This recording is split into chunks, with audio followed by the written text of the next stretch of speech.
What's up, YouTube? Finally got a little inspiration again to work on the Amigo build. First thing you notice is I did finally swap out the Mickey Thompson Baja claws and stock steel beadlock wheels for the 155 Gearhead RC Crusher wheels and the Super Swampers. And that for two reasons. One, these Baja claws are just so soft. I can't leave it sitting around without putting jack stands under it or setting something under it. And they'll flat spot real bad. And I'm just tired of messing with it. And two, I keep putting these wheels on my D90 build in the background and they won't fit. They're going to rub, and I needed to put them on something, so I'll quit trying to put them on there or I'll end up cutting that body all up and ruining it. So this is what I got them for originally. I think they look pretty good. They're a little firmer, which isn't going to help with performance, but it's going to help me out in the meantime. Let's see. No real other changes since the last update video. I've robbed the winch from the front, put that on my Trailfinder 2. The bumper is all empty and the grill's cut out for a winch that in there, so front looks pretty bad. But just sitting here brainstorming ideas for how to mount the interior for one, and just kind of trying to find a place to start with, and I came up with a good idea. Alright, so looking inside, if you remember from one of my other updates, I put 5mm shims in between the body mount and the body to keep the sides in the right proportion. So I was just sitting here thinking, how can I mount an interior? And I got to looking, and my interior floor needs to be right on top of that body mount. And I'll have to tunnel out for the transfer case and stuff. So I got to looking, and I have some of this square stock, which is almost 5mm exactly. So I decided I'm going to cut strips and put in place of those shims on the side, and then I can attach my interior from the top to that. That way I can, if I pull the screws partially, if I pull them out of the body mount, take the body off, the interior will come with it, and then I can pull the screws out all the way and the interior will come out. So it's kind of a win-win, hopefully. So I guess for now I'm going to start by cutting some of those strips, the square tubing, and drilling some holes and getting everything lined up, and then I might go ahead and start trying to figure out a base, a floorboard, if you will. See how much work it's going to be to tunnel over my transfer case and all that. Alright, got the side rails mounted. Somehow this is really a good way to do it.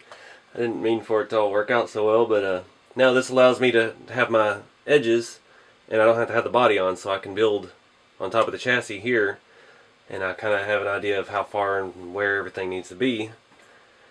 I've got this styrene. It's 1.5 millimeters thick. It's really solid. That's what I'm going to use for my floor. A little more expensive the thicker it is, but I guess I'm going to try to do 2 pieces and then build a tunnel in the middle. I'm not sure how that's going to work yet, but I'm just going to start cutting and see what happens. Alright, let's throw the body back on for a minute to kind of get an idea where I'm at. It's been probably a little over an hour.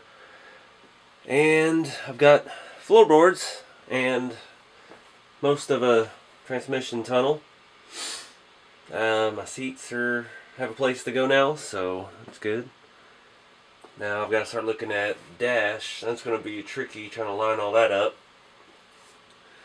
But let me pull the body off here and show you where where I'm at. Alright. Yeah, not much to it yet. Just started with the tubes, cut out flat pieces. I had to do a little work over here to clear the drive shaft from the transmission. I just rolled that in, glued it, cut the floorboard, added some reinforcements on the back, and connected them to the 2 sides with the trans tunnel. and it happened to come out pretty good height. It's not too terribly wide, which is good. And then it's actually pretty centered too. Getting lucky with this. Move the seat out of the way, you can kind of see what we've got. And you can see there's a little cutout right there that's underneath the edge of that. That's where the Triton transfer case sits at an angle. So just needed a little bit of clearance. I was trying to keep it as tight to the center as I could because I didn't want my seats, hanging out the side of the door. They need to be pretty well centered in the truck, or on each side. The driver's side needs to be centered behind the steering wheel. So on and so forth. You can see right there I glued my finger to the top piece while the glue was drying. So far so good. I'm using this Plastruct bonding styrene glue, and I'm still using all 1.5 millimeter thick styrene. And so far it seems pretty sturdy. The more I box it, the sturdier it's going to be. See, it's just hollow here in the back. I may run something across the back here. I needed this lip because that's where my battery is going to go, I think. I hope. That's where I had it before. I need to make some type of enclosure right there to hide the battery. I need to make sure it's not going to hit the tires though, because that was another issue I was having. It was sliding around a little bit and getting in the way of the tires and the 4-link. So slow start. I'm going to do a little bit more work just on the front and we'll call it a night. I'm not sure what I'm going to do yet. I'm going to start looking at the dash and where it needs to be. Well, I'm about out of steam for the night. I got good solid floorboards. I went in and put some reinforcements in the front. I was doing a little bit of checking and it looks like my dash is going to be around about there. So I've got a lot of space to fill up in there. I'm not going to have deep floorboards. I'm not going to be able to run a full leg driver.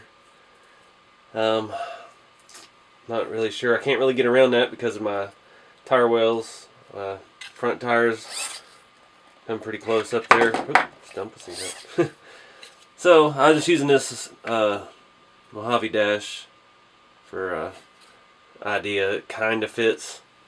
I'm just trying to see how to finish out my console and all that. I did go ahead and add this twin stick setup. That was part of my axial scale accessory parts tree. Drilled some little holes and it's got a screw hole to mount so I can actually attach it from the bottom. It's coming along pretty good so far though. It's working a lot better than I thought it would. One tip that I've had forgotten about, but I've found again when working with styrene, I'll show you in here. I like to leave a little bit of an edge on stuff so you can get a good contact with the glue on both sides. So you see this isn't all the way to the lip here. There's a little space so I can get a good bead on both sides of it. Makes it a lot stronger, in my opinion. This is this is my first full interior build. The only other interior I've done is from the seats back on the D110, and yeah, I just made it flat floor and I made tire wells and mounted wraith seats and stuff like that. So this is my first true interior build, full floored. And you can see we got a long way to go. So we've got to do something up from the seats back. I've got to hide a battery. I've got to do something about these shocks. So it's going to be a challenge. But the key is just take my time. I'm not going to rush. And going to keep on the lookout for cool scale stuff that we can use. I'll be looking for some kind of gauge cluster. I think I'm going to make a full handmade dash. This is going to be basic, but I'm going to be looking for scale, maybe some scale vents and a scale gauge cluster, something other than stickers that I can make. And yeah. Anyways, thank y'all for watching. Stay tuned for more. Got lots left to do.